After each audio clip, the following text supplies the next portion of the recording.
Sa Biblia, ang matuod nga nagtukod sa iglesia mao ang Dios. Si Kristo gikasangkapan sa Dios aron matukod ang iglesia. Karon atong susiyon, matod pa sa tong Ginoong Kristo sa Mateo 16:18. Matod pa, ug ako nagaingon sab kanimo nga ikaw mao si Pedro, ug sa ibabaw ni ining bato pagatukuron ko ang akong iglesia. Kung atong iliteral, may tabo, kaugalingon nga iglesia sa atong Ginoong Kristo. So karon atong susiyon, sa panahon pa ni Moises, sa City 30 City ngadto sa 38 sa buhat sa mga apostol, gitawag dito the church in the wilderness of Sinai. So doon na ang iglesia sa panahon pa ni Moises. Ang pangulo ani dili si Kristo, kundi si Moises sa City 35 sa buhat. Siya ang gihimog pangulo sa Dios ug manluluwas o manunubos. So ang pangulo ni sa iglesia nga gipangulo ni Moises dili si atong Ginoong Kristo, kay wala pa ni ani ang atong Ginoong Kristo sa kalibutan. So karon doon na iglesia sa panahon pa lang ni Moises. So kung atong literal ang pag-ingon ni Kristo nga pagatukuron niya iyang kaugalingong iglesia, may tabo duha ang iglesia. Iglesia sa Dios ug iglesia ni Kristo. Pero sayop kay sa Kolosas sa Efeso 4:4 usa ka lawas. Ang kaning lawas sa Kolosas 1:18 mao ang iglesia. So ang usa ka lawas nga mao ang iglesia, mao kani ang iglesia sa Dios. So karon asa na bahagi ang iglesia ni Kristo? So muna akong pagsusi sa Mateo 16:18. Karon mato pa ni Kristo sa 12:49 sa Juan.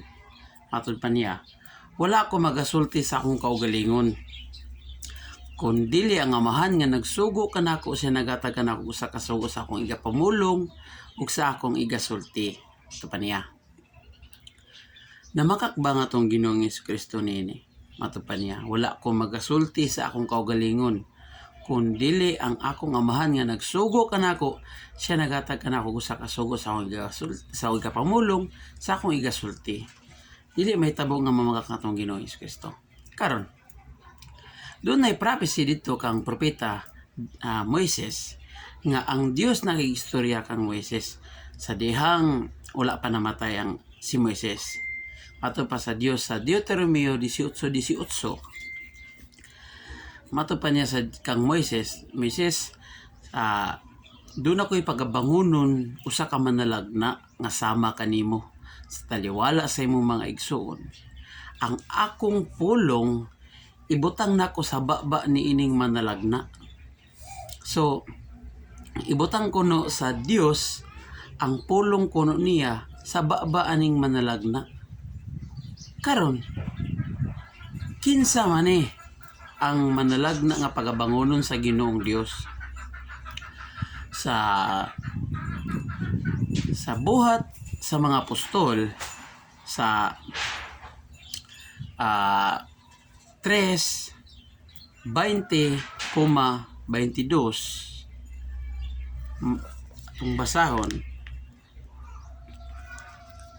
sa buhat 3:20-22 matod pa, og nga igapadala niya si Jesucristo nga iyang gitudlo alang kaninyo.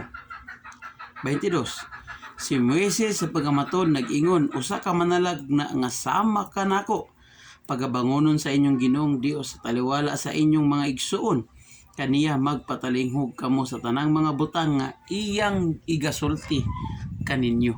Nga naman tungod kay kato pulong kato sa Dios, iya kato sa Dios ang mga pulong nga mugula sa baba nining manalagna nga mao nga tong Ginoong Kristo nga gipadala sa Dios Amahan. nga usa ka manalagna nga sama ni Moises, mato pa niya nga ibutang kuno ang pulong sa Dios diya sa baba ng manalagna. So mao kini atong Ginoong Hesukristo nga gipadala sa Dios ang Amahan. So karon masayra nato. Insakto kayong gingon ni Ginoong Hesukristo nga wala siya magasulti sa iyang kaugalingon kung dili ang Amahan nga nagsugo kaniya mo'y nagasulti sa mga pulong.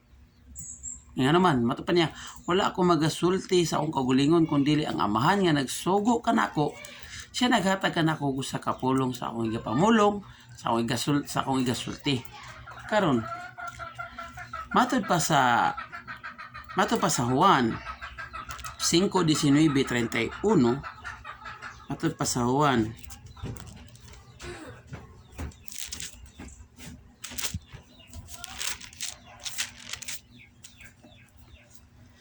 busa si Jesus mitubag og miingon kanila, sa pagkamatod nagaingon ako kaninyo, ang anak dili makahimo sa pagbuhat bisan unsa sa iyang kaugalingon kun dili ang nakita niya nga gibuhat sa Amahan, kay ang pagabuhaton niya kini ginabuhat usab sa anak sa maong paagi.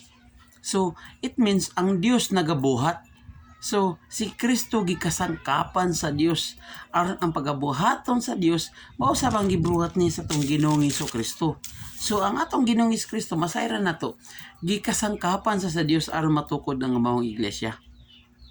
Dili may tabo nga duha ang iglesia, usara nga iglesia. Ang iglesia sa Dios nga gipanguluan una ni Moises, hantod nga ang nahitabo sa iglesia nga gipanguluan ni Moises nangatibulaag.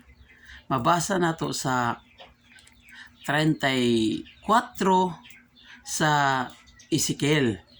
Sa Ezekiel 34 versikulo 2,5,8. So ang nahitabo sa diyang pagkamatay ni Moises, gigrab opportunity sa mga pastor, ang mga anak ni Israel nga nangatibulaag na noon.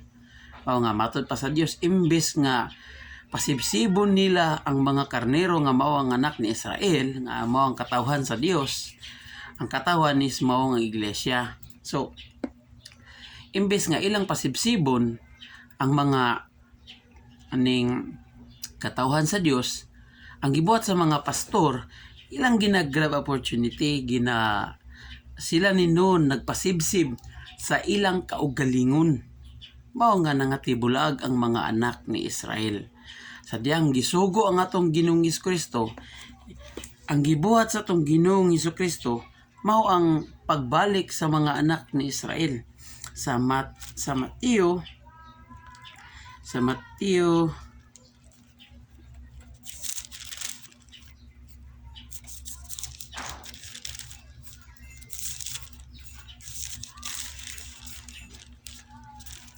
15:24. Ito pa. Apan siya sa mitubag nag-ingon, ako wala sugua, kundili ngadto sa mga karnero nga nangawala sa balay ni Israel. Karong giunsa ni Kristo pag ang mga karnero nga nangawala sa balay ni Israel. Sa Juan 11, matut pa sa Juan 11:52, og dili lamang tungod sa nasod kundi usab aron matingob niya sa usa ang mga anak sa Dios nga ginapatlaag. So ang katong mga anak ni Israel nga nangatibulaag, mao kato ang gipangita sa atong Ginoong Hesukristo sa diyang pag-anhin niya dinhi sa kalibutan, og iyang giusa pagbalik ang nangapatlaag ang mga anak ni Israel. So karon masabtan nato nga ang katong iglesia nga gipanguluhan ni Moises, mao sa bang gipanguluhan karon sa tong Ginoong Hesukristo, ug hangtod ka sa tanang tao nga mosunod kang Kristo.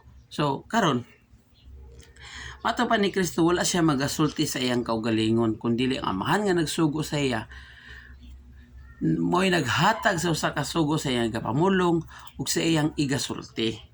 Karon mato pa ni Kristo diri sa 5:12 31 sa Juan, matod pa, kung ako nagahatag sa pagpamatuod sa akong kaugalingon, ang akong pagpamatuod dili tinuod. So, klaro kayo, nga mato pa ni Kristo, kung siya kuno maghatag og usa ka pagpamatuod, ang iya kunong pagpamatuod nga gikan sa iyang kaugalingon, dili tinuod. Kaya nga naman, wala siya kaugalingon. Kung dili ang amahan nga nagsugo sa iya, mo'y nagasulti. Si Kristo gikasangkapan lang sa Dios. Mato pa ni Kristo, pagkatukuron niya iyang iglesia. So karon, atong sabton pag-ayo, ang Mateo. Ang Mateo 16, una sa 13 ngadto sa 17. Matod pa ni Kristo sa mga katawan. Kinsa man si Misaya. Sa dihang mingon ng uban, si Elias, Jeremias, uban manalagna.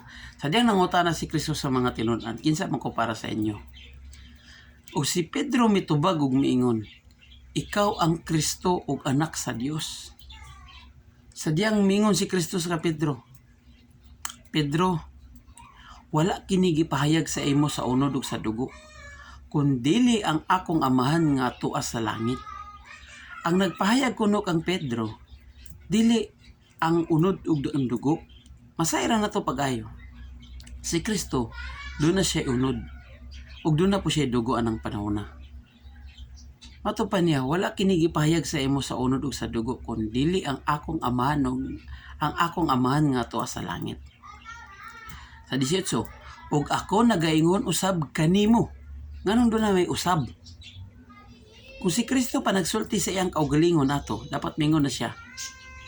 Ug ako nagaingon kanimo Pedro, sa ibabaw nako pagatukuron nako ang akong iglesia. Ug ang mga gangaan sa Hades dili makadaog kanako. Ana tato niya pagkaistorya. Dili man. Tawa. Minaw din niyo. Mato pa niya. Ug ako nagaingon usab kanimo. Nganong usab man? Kay mato pa ni Kristo, Pedro, wala kini gipahayag sa imo sa unod ug sa dugo, kun dili ang akong amahan nga tuwa sa langit. So ang nagpahayag kang Pedro ang Dios nga amahan, nga si Jesus mao ang Kristo ug anak sa Dios. Mato pa ni Kristo, ug ako nagaingon usab kanimo, usab. Dunay usab, kun dili ang amahan nagsulti niya na. Ug ako nagaingon usab kanimo nga ikaw mao si Pedro sa ibabaw ni ining bato. Kinsa may bato? Nganong mingon pa man siya ni ining bato kung si Kristo man dayon ta to ang nagistulti. Dapat mingon ta siya sa ibabaw nako. Nganong mingon siya sa ibabaw ni ining bato? So doon na siya gipinpoint nga bato. Kinsa man ang bato? Literal nga bato nga tukuranan sa iglesia? No. Ang bato nga tukuranan sa iglesia nga mao ang atong Ginoong Hesukristo. Siya ang pundasyon sa iglesia. Kay siya man ang bato. Siya ganitong bato nga giibnan sa mga anak ni Israel dito sa kauban ni Moises sa kamingawan. Nga kauban niya ang mga anak ni Israel nga gikuha niya gikan sa Ehipto. Nga dito sila nanginom sa bato nga mao si Kristo. Sa unang Korinto 10:4. Uno nga to sa 4. So, si Kristo mao ang bato. Siya ang pundasyon sa iglesia. Diya itukod ang iglesia. So mato pa niya, ug ako nagaingon usab kanimo nga ikaw mao si Pedro sa ibabaw ni ining bato kang Kristo. Pagatukuron ko ang akong iglesia. O kinsa man ang ko? So ang Dios nga amahan. Mato pa niya, pagatukuron ko ang akong iglesia ug ang mga ganghaan sa Hades dili makadaog kaniya.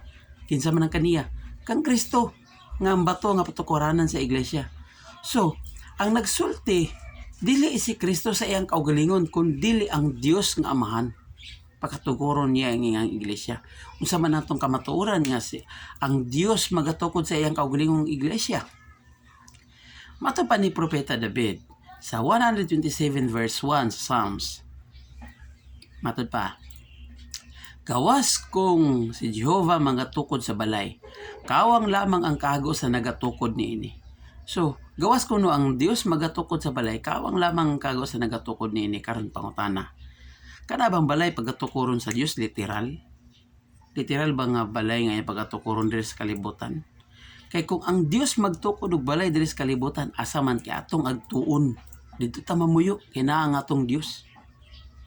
So dili si kuot ki paminaw no. So dili mao. Ang balay nga pagatukuron sa Dios nga gisulti ni propeta David sa unang Timoteo 3:15 matod pa.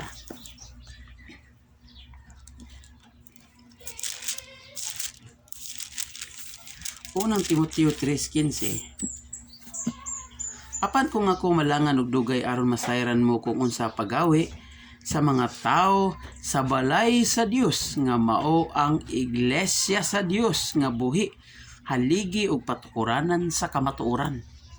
So ang ngalan nga balay sa Dios nga matod pa ni David, gawas kung si Jehova magatukod sa balay, kawang lamang ang kago sa nagatukod ini. Ang balay nga pagkatukuron sa Dios mao ang iglesia sa Dios nga buhi, haligi ug patukuranan sa kamatuoran. So mao kana ang balay nga pagkatukuron sa Dios. So si Kristo, kung atong ingon nga si Kristo magtukod sa iyang kaugalingong iglesia, unsa man sa ding iglesia nga gitukod sa Dios? So asa man ta mo anib? Asa ta mo anib nga iglesia? Kung doon na iglesia sa Dios, doon na po iglesia ni Kristo. No, sayop na siya. Kay usa ra nga iglesia, usa nga kalawas o usa ka iglesia. Karon kining iglesia nga gigidala ni Kristo, mo kaning iglesia sa Dios. Si Kristo gikasangkapan sa Dios aron matukod ang iglesia. Karon sa Hebrehanon 3:4 ngadto sa 6 matod pa.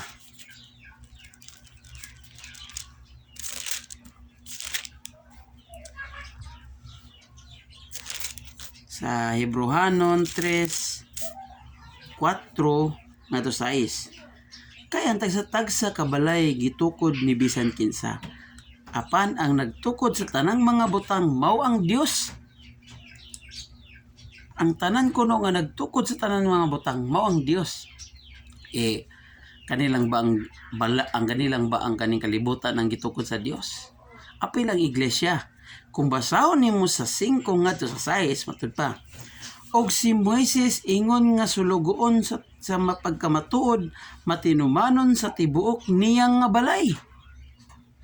Si Moises kuno matinumanon sa tibuok niyang nga balay sa Dios. Og si Kristo sab nato apan si Kristo ingon nga anak ibabaw sa iyang balay kang kinsang balay nga mao kita. Si Kristo kuno ibabaw sa iyang balay. So si Kristo maong ulo sa balay sa iglesia. Sa kinsa nga tagya nga balay? Balay sa Dios. So, mato pa niya, si Kristo kuno ibabaw, ingon nga anak ibabaw sa iyang balay. Kinsa man ni iyang sa Dios. So kinsa man nga balay? Si Kristo ingon nga anak ibabaw sa iyang balay kang kinsang balay mao kita. Ang balay kuno nga mao kita, mao ang iglesia. So, insakto nga gisulti sa unang Timoteo 3:15 nga ang balay sa Dios mao ang iglesia sa Dios nga buhi aligig patukuranan sa kamatuoran. So karon masabtan nato nga si Kristo mao ang ulo sa iglesia. Dili siya ang tag-iya sa iglesia, kundi gipanguluhan niya ang iglesia. Sa mabasa nato sa Efeso 5:21 ngadto sa 25. Matod pa, magpinasakupay kamo ang usag-usa diha sa kahadlok kang Kristo. Mga asawa, managpasakop kamo sa inyong kaugalingong bana, ingon nga sa Ginoo. Kay ang bana mao ang ulo sa asawa, maingon man nga si Kristo usab mao ang ulo sa iglesia, sanglit siya mao ang manluluwas sa lawas. Apan maingon nga ang iglesia nasakop kang Kristo. Maingon man usab ang mga asawa magpasakop sa ilang mga bana diha sa tanang butang. Mga bana, higugmaon ninyo ang inyong mga asawa. Maingon man si Kristo usab nahigugma sa iglesia ug gitugyan niya ang iyang kaugalingon alang kaniya. Matupan niya sa 24 apan maingon nga ang iglesia nahasakop kang Kristo. So diha naisakop ang iglesia kang Kristo. Diha itukod kang Kristo ang maong iglesia. Si Kristo mo ang pundasyon sa iglesia. Mao nga si Kristo gikasangkapan sa Dios aron matukod ang iglesia ug diha itukod sa iya ang iglesia. Aron ang ganghaan sa Hadis dili makadaog kaniya matupan sa Dios. So ang tag-iya sa iglesia mao ang Dios, dili si Kristo. Kundi si Kristo pangulo sa iglesia, ulo sa iglesia, siya ang manluluwas sa iglesia. Karon gibutang nato nga ngalan nga Church of Christ, dili necessary nga tungod kay sa singular nga Church of Christ kang Kristo nga iglesia. No. Gitawag nato na nga gibutang nato nga Church of Christ tungod kay kita anaa kang Kristo. Nagpasakop ta kang Kristo. Diha ta kang Kristo aron masayran sa uban, makita sa uban nga kita nga anaa kang Kristo. Pero dili necessary nga gibutang nato nga singular nga Church of Christ is kang Kristo nga iglesia. No. Kundili iglesia sa Dios. Kay matod pa sa Roma 16:16. Pangumusta ninyo usa kaninyo sa balaan nga pagalok, nangumusta kaninyo ang tanang mga iglesia ni Kristo. Ang gisgot dito is plural, dili singular. Kay sa English, matod pa the churches of Christ. The churches of Christ. Dili church of Christ. Dili singular kundi plural. Daghan mga iglesia ni Kristo. Asa maning mga iglesia ni Kristo nga gipanguluhan sa atong Ginoong Kristo. Kaya ang word nga iglesia is katawhan, kapunungan. Church, iglesia, mo na siya. So karon, asa maning mga iglesia ni Kristo nga gisgutan sa Roma. Dunay mga iglesia ni Kristo nga naa sa Hudiya nga naa kay Kristo Jesus. Mato pa ni Apostol Pablo sa Galacia 1:22. Mato pa ni Apostol Pablo, akong naong wala pahili sa mga plural, sa mga iglesia sa Hudiya nga anaa kay Kristo. So, ang mga iglesia kuno nga nasa Hudiya nga anaa kay Kristo. Karon unsay tawag aning mga iglesia sa Hudiya nga anaa kay Kristo? Sa unang Tesalonika 2:14 matod pa, kamo mga igsoon, ang gisultian ni Apostol Pablo mao ang mga taga Tesalonika. Matod pa niya, kamo mga igsoon na himong mga maawaton sa mga iglesia sa Dios sa Hudiya. Ang kanto kunong nasa Hudiya, mga iglesia sa Dios nga anaa kay Kristo Jesus. Matod pa niya, kamo mga igsoon na himong mga maawaton sa mga iglesia sa Dios nga naa kay Kristo Jesus.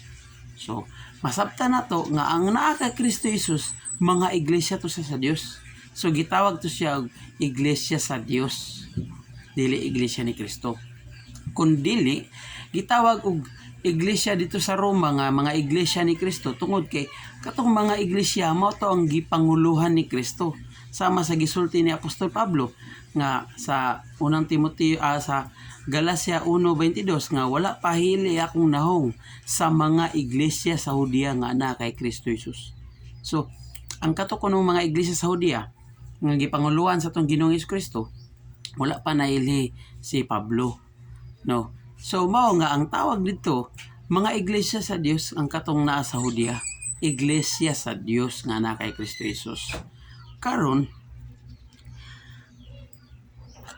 atong masabtan, wala gay kaugalingon ng iglesia atong Ginoong Kristo, kun dili gipanguluhan niya ang iglesia sa Dios, ang iglesia sa iyang amahan.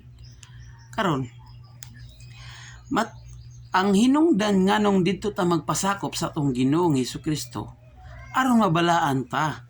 Kay matod pa sa unang Korinto 1:2 matod pa, alang sa iglesia sa Dios nga naa sa Korinto kanila nga mga ginabalaan kang Kristo Jesus. Mao nga kailangan diya ta mo anib kang Kristo Jesus kay nga naman aron kita mabalaan. Aron madalatan niya ngadto sa Dios Amahan. Karon si Apostol Pablo gitawag nga apostol ni Jesucristo alang sa iglesia sa Dios.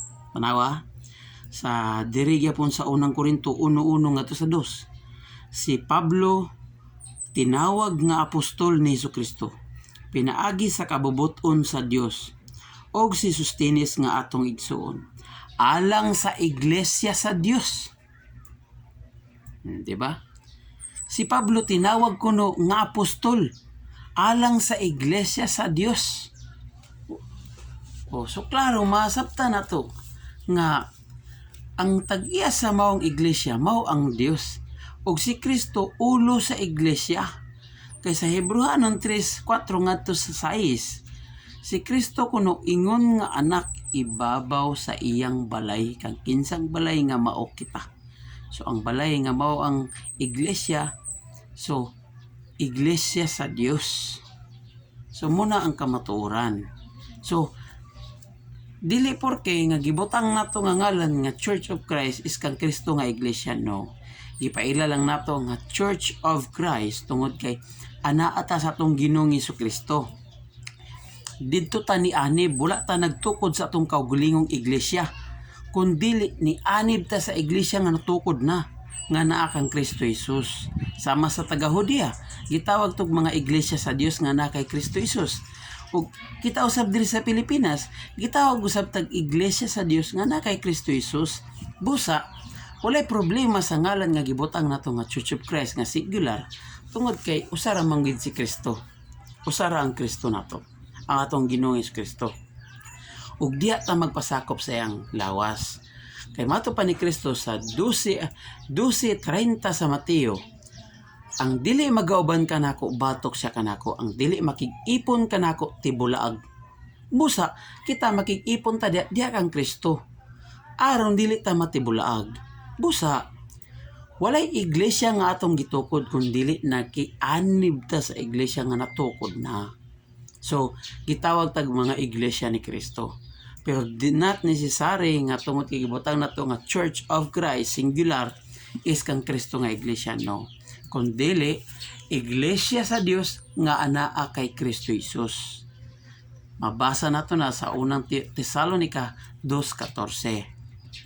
Muna nga kailangan usab nato ipahayag sa tao dili kay porke nga atong gipahayag iglesia lang ni Kristo is singular pa gyud, is makaingon ang tao akang Kristo ra sila, kang Kristo na nga iglesia, dili na sa Dios.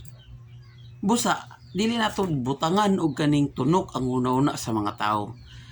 Kung gibutang mo nato na nga ngalan, dapat usab atong ipasabot sa ila nga ato sam gibutang ang iglesia sa Dios nga anaa kay Kristo Jesus, mao dayng gitawag silang mga iglesia ni Kristo. Di ba? Mo nay complete truth, mo nay kamatuoran. So ang Dios nagatukod sa iglesia, si Kristo gisangkapan sa iglesia, ug siya ang pundasyon sa iglesia, ug siya ang ulo sa iglesia, ug siya ang manluluwas sa iglesia, ug siya ang magabalaan sa iglesia. So masabot nato ang tag-iya sa iglesia mao ang Dios nga Amahan. Kay una sa tanan, matod pa sa unang Korinto 12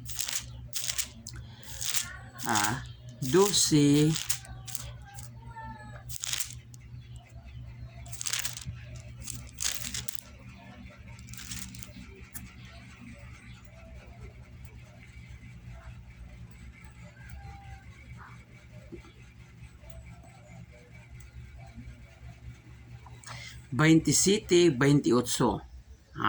Ito pa. Karon kamo mao ang lawas ni Kristo ug ang tagsatagsa mga bahin niya na ug gibutang sa Dios sa iglesia ang uban. So naa na ang iglesia, ang Dios pag nagbutang. Hawa? Karon kamo mao ang lawas ni Kristo, ang iglesia, ug ang tagsa-tagsa mga bahin niya na. o gibutang sa Dios sa iglesia ang uban. So naa ng iglesia. Kinsa may gibutang sa Dios? Ang nauna mao ang mga apostoles. Ang ikaduha ang mga manalagna. Ang ikatulo ang mga magtutudlo.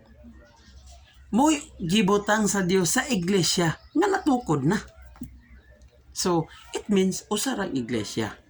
Iglesia sa Dios.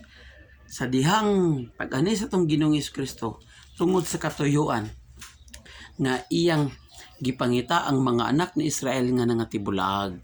So hantod nga iyang giusa pagbalik ang mga anak ni Israel hangtod sa kamatayon sa cross aron ang tanan tawo makabaton og kaluwasan. Ang motuo kaniya makabaton og kaluwasan. May kinabuhi nga walay katapusan. Na di matud pa sa Juan, itong basahon sa Juan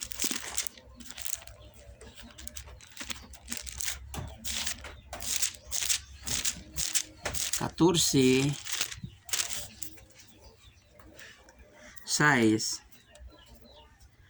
si Jesus miingon kaniya, ako mao ang dalan ug ang kamatuoran ug ang kinabuhi, walay bisan kinsa nga makaabot sa Amahan kun dili pinaagi kanako. So kailangan diya ta moanib sa tong Ginoong Kristo tungod kay siya ang pundasyon sa iglesia, siya ang patukuranan sa iglesia. So ang tag-iya sa iglesia mao ang Dios Amahan ug ang atong Ginoong Kristo, siya ang gihimog pundasyon sa iglesia.